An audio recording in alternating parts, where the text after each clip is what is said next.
Hello, everyone. Thanks for joining and welcome back. Our guest today is E.B Tucker, the editor of the Tucker Letter, and his book is out now. It is called Not for Sale: How to Thrive and Survive in a World That Wants to Control You. Welcome back, E.B. Thanks for having me. Yeah, thank you so much for coming down. I know we were just talking before air. You had like 90 minutes of tennis. It I looks like you did. it looks like you've I been playing did. some tennis. I've been playing a lot of tennis. It's 7:15 here. The weather's perfect. And so I played with my friend David. We have a great tennis. I have a great racket club here. It's nonstop. So no social events. I'm not that into that stuff. We just have green clay.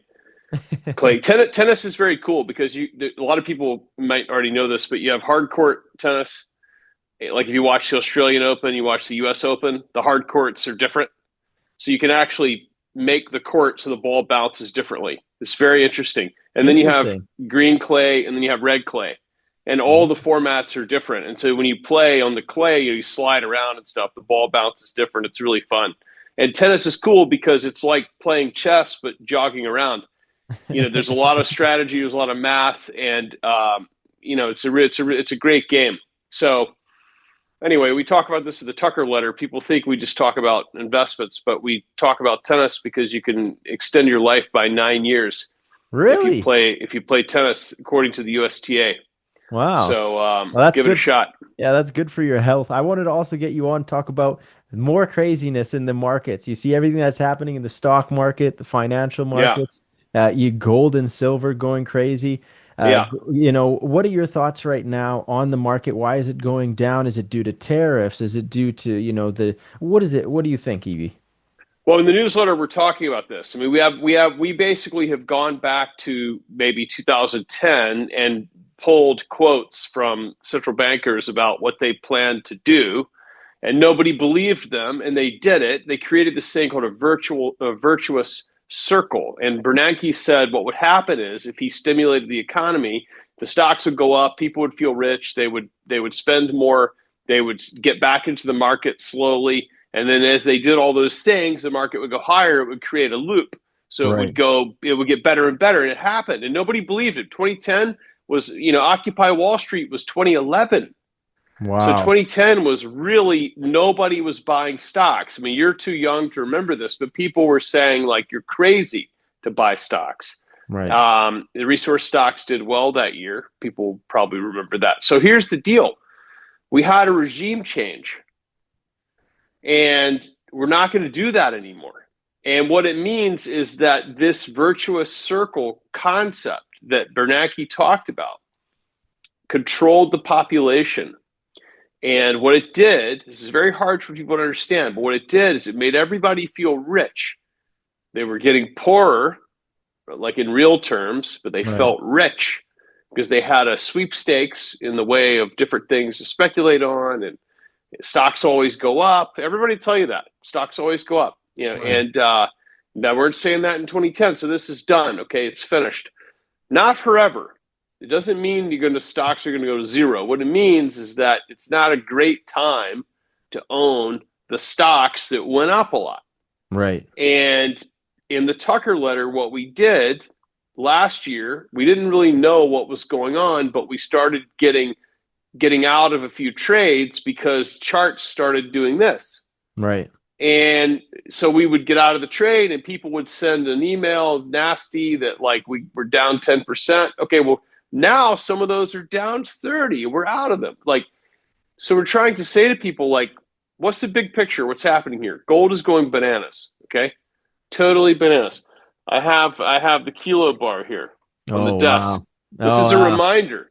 This is a reminder. Okay. This thing's like 110 grand now, maybe 115 or something now, Wow. That's and nice. hard to get. And so the reason I look at this thing on a day like today is I'm like, we need to keep our perspective straightened out. The gold market's worth about $22 trillion. The stock market's worth about 50 to 55, maybe 55, something like that. I didn't look today. Right. And the real estate market, residential, is worth 50 plus. And we need to keep an eye on these things because gold. What's happening right now is gold's trading not based on actual people buying. By the way, I bought 20 coins over the weekend. And luckily, I did that on the weekend and sent the wire, like the confirmation and stuff. And it's up $100. It's unbelievable. And Yeah. the reason I did that is because the dealers told me that you could get as many coins as you want. Wow. So I was like, they said people are selling. So people are not driving the price. So what's driving the price? I have a theory. It's a very complicated theory, and Okay. I think you're ready for it. Um, what I think happened is during this virtuous circle that we experienced for 15 years, the gold price was a little bit managed. Right. And what I mean by that is that I trade futures, not all the time, but like in my life, I don't mean like trading them like day trading them. I just mean like I've had futures trades occasionally, Right. various futures trades. And futures market is really interesting because if I'm going to do something in 6 months, I might need to use a contract to hedge that a little bit.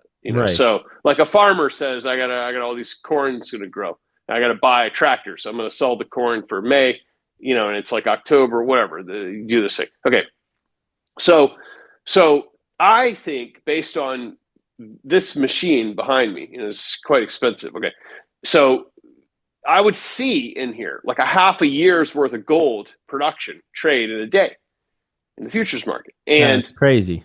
crazy. So there's no way that all the producers are like deciding they're going to sell, one day. It's not happening. And then people say, well, don't be a conspiracy theorist. People are hedging, they're taking exposure. And I'm not being a conspiracy theorist. What I'm saying is, I don't want to give all this away because we're going to talk about this at the Tucker letter this week at Right. ebtucker.com, and people should definitely read there. I'm going to tell you why on Thursday. But I know for a fact that there have been times in the U.S. recent history, last 30 plus years, where prices have gotten wacky, and we've used the futures market to chill them out a little bit because Right. otherwise they'll go crazy. Like in the 80s, there was problems with some oil producing countries, and there have been people that have spoken out to say, yeah, we fixed that because we were able to target the price of oil and blah, blah, blah. And it helped with geopolitical concerns, whatever. And so you Right. think, okay, it's very easy to see that because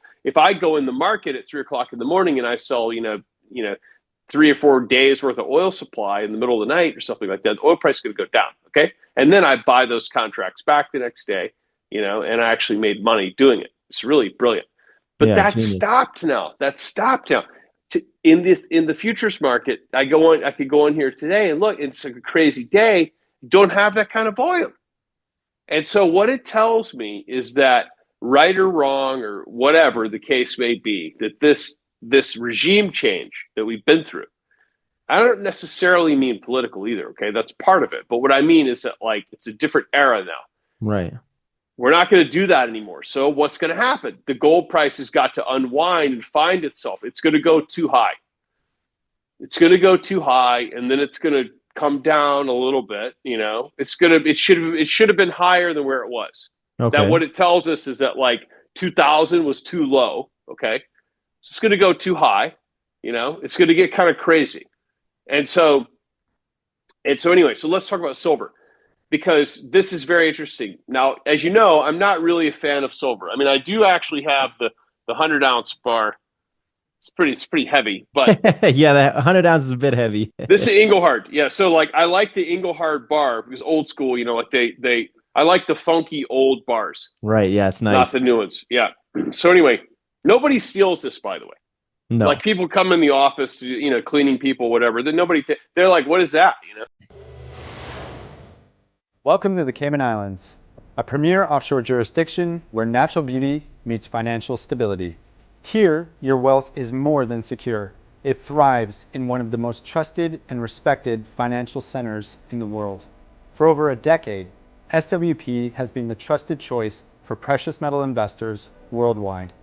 Our purpose-built 6,000 square foot facility sets a new standard in precious metals storage. We are proud to be one of the only vault operators approved by the London Bullion Market Association. Beyond safeguarding your assets, we're committed to making a difference in our community by supporting local causes and events that reflect our values. As we continue to expand and innovate our services, we ensure that your wealth is safe and strategically positioned to shield you from the uncertainties that lie ahead. Strategic wealth preservation, trusted today and ready for tomorrow. It's like Nobody knows what it is. this Okay. guy's crazy. A brick of steel. They have no idea what it is. They don't know it's silver. They're like, it's like a paperweight. So, okay. I don't really like silver that much. And the reason why I don't like it is because I have a bunch of it. It takes up way too much space. Yeah, of You course. have to store it all over the place. I don't really keep any of it here. I keep this bar, but when you have like monster boxes and all this stuff, or 1,000 ounce bars, whatever, it's like it's too big. So you have to pay people to keep it. And I just don't like it. And what you see happening right now is that silver is a bit easier to control. That's what you Right. see happening. This is 105 gold to silver ratio. It's Let's see, insane. It's insane. 104.82. And people say, oh, it doesn't make any sense. It's going to go 50. And it's like, well, who cares if it goes to 50? Like, if it goes to 50 and you're in the futures market and you have a leveraged futures trade, you're going to make so much money that you won't need to fly commercial anymore. But it's hard to do that. It's not like that's not easy. I mean, I had silver trades on pre-COVID and they went totally nuts, down, then boom, up. It was crazy. They multiplied, okay, in like the ensuing 2 months. Because I mean, we played that pretty well, but then it's like impossible to hold on to. Okay, I'm going to tell you something right now that backs up my gold theory. I know secondhand. Okay, I don't want to say for a fact, because to be a fact, you really have to see it, but secondhand from people who really are in the know. Okay, because I live half the time in New York and half the time here, so you get to know a lot of people. What happened in the COVID era with silver almost became a very big problem. So what happened?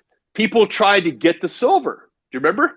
Oh yeah. They tried to get the silver, and when they tried to get it, they overwhelmed the system, and they overwhelmed the system because the futures market rules the system.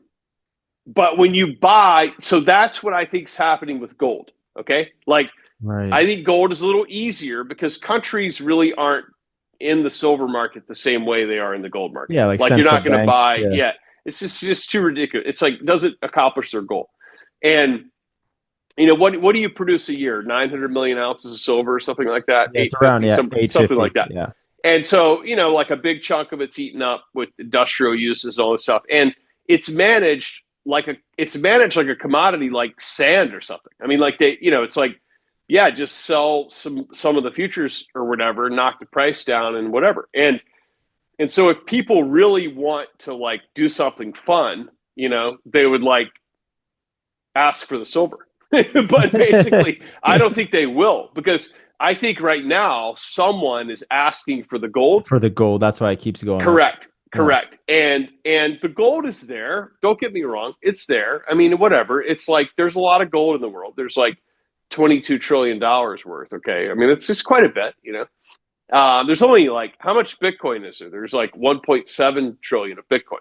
Right. I mean, that's just to put things into perspective, right? I mean, it kind of is like, whoa, it's kind of the gold number is getting pretty big. Right. But that's why I think the gold price is going to go too high, is because you're going to get into this definancializing. Let's call it that. All right. So silver could go through that as well. And I'm just not that interested in making a trade on that, because how am I able to predict when people are going to wake up and ask for the silver? Yeah, no. Hello, my fellow silver and gold stacker. I just wanted to say thank you so much for watching the channel. Subscribe, please like the video, and also hit the notification bell. Keep stacking. Don't spill all the beans, EB. We want people to go to your Substack so that. Let me just tell you why you should read, because what I'm writing about this week too is that nobody wants to read, really. Right. And nobody wants to learn. And now there's new evidence out that the Western population is losing the ability to think rationally and to make decisions, because they're looking at TikTok videos all day. Like literally, yeah, that's and it's like, I don't have any problem with people using technology. It doesn't matter. But what I'm saying is, you don't look at a 45-second video for like a stock tip or something like that. It just doesn't work that way. It's like Right. what you figure out is that managing your money is very important. And if you don't want to do it, then people that are willing to do it are going to take your money away from you in the Yeah. market. And they'll get wealthy. Oh, we're just going to watch you here. Here comes, doofus that has no idea what they're doing. Here they come. Boom. There's your money. You leave it in a bag, Yeah, no, So, 100%. yeah. But yeah, no, EB, I want to thank you so much for coming down. I am going to put your Substack in the link in the description Yeah. below. Everyone watching, please go connect with EB. And EB, as the market develops, it's such a breath of fresh air having you come on. Love to have you back on in the future. All right. And if I get up there where you are, maybe we'll play a little tennis this summer. Deal. All right. I'm in Edmonton. I'm in Canada. Well, it's going to be like you got about an 8-week tennis season there. Yeah, it's not Yeah. long, but yeah, Yeah. we'll have some time. All right. Awesome. Great to Okay. see you. Yeah, it was great to see you too, Yeah. EB, and everyone watching. Please go connect with his Substack, follow EB, because it's this Thursday your Substack's coming out, correct? Every other Thursday, 9 a.m. Eastern time. No advertising, no marketing, nothing for you to buy. You could just read as much as you want, and then when you get tired of reading, don't read anymore. This is my voice into the world, okay? Awesome. And I love writing, and I hope you love reading. ebtucker.com. Awesome. Thank you so much, EB. Talk to you soon. All right.